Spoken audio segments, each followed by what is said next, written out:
chapter A, we read, Banim atem laHashem Elokechem. You are the children of Hashem. The Alshich explains that each Jew individually is Hashem's child.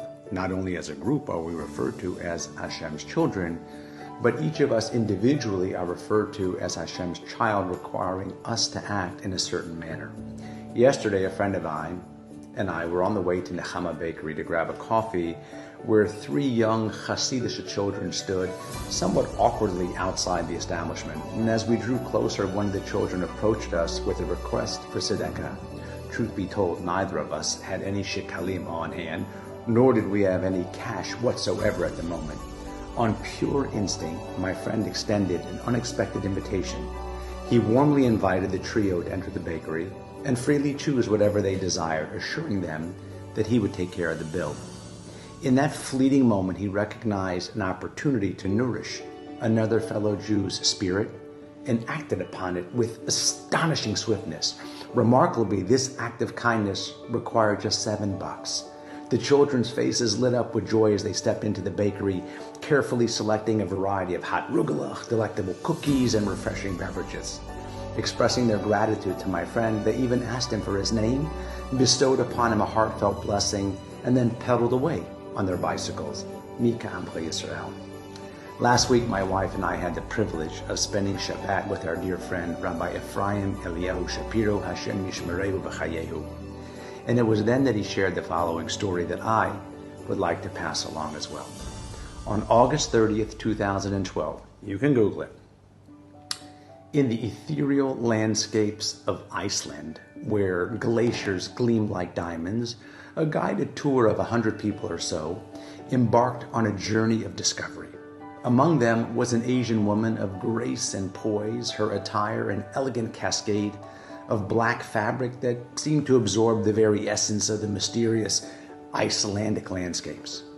As the day unfolded, the itinerary beckoned towards a later excursion, prompting the woman to change into something more fitting for the adventure ahead. And she popped on a white jogging suit that somewhat mirrored the surrounding wilderness. Little did she realize that this seemingly inconsequential shift in attire would soon lead to a remarkable turn of events and share a lesson that should deeply resonate with all of our nishamot. In the realm of guided tours, few things are as nightmarish as the prospect of losing a member of the group.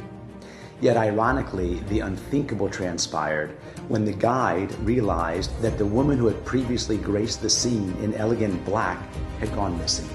Panic rippled through the group like a gust of Arctic wind, and a frantic search ensued, driven by a collective desire to reunite this woman with their lost companions of all. Remarkably, the woman herself joined in the search, as unbeknownst to her, the description that was being fervently circulated was of her own former self, clad in black attire.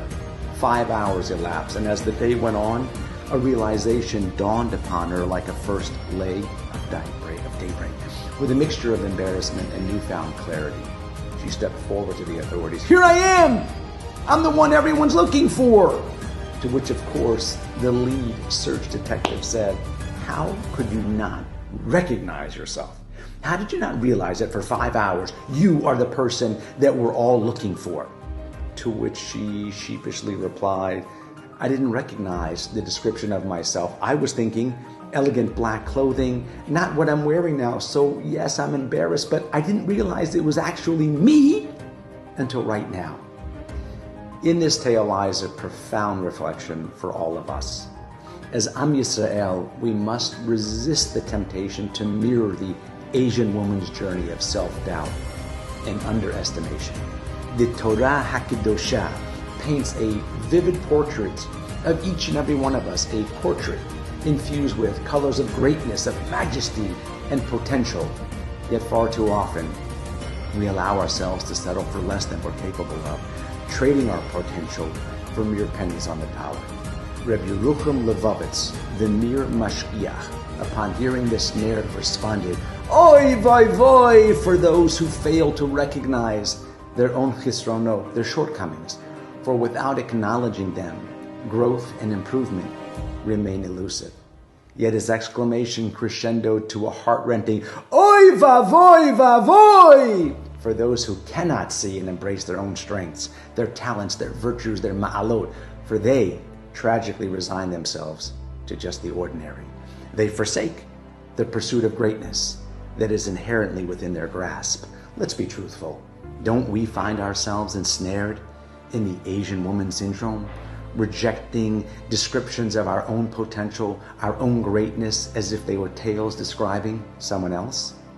We list our perceived shortcomings as reasons to doubt our ability to attain greatness. I didn't grow up from birth. Our mishpacha doesn't have that yichud. We're a white hat family, that's where the black hatters, so on and so forth. We make up everything. These self-imposed limitations, they shackle us within the walls of mediocrity, preventing us from casting away our mental chains. Just as the woman in Iceland discovered her true identity, we need to recognize the greatness that lies within each and every one of us, just waiting to be unearthed. Chodesh Elul is next week, and we can learn a fabulous lesson from this saga, acknowledging our own weaknesses and strengths alike. By recognizing our own light, we can banish the shadows of self-doubt and stride boldly towards the brightness of the horizons of greatness. And as the Asian woman shed her confusion for clarity, we too as Am Yisrael need to cast off our doubts and declare to Borei Olam with unwavering conviction, "Here I am!" Shabbat Shalom u'mevorach.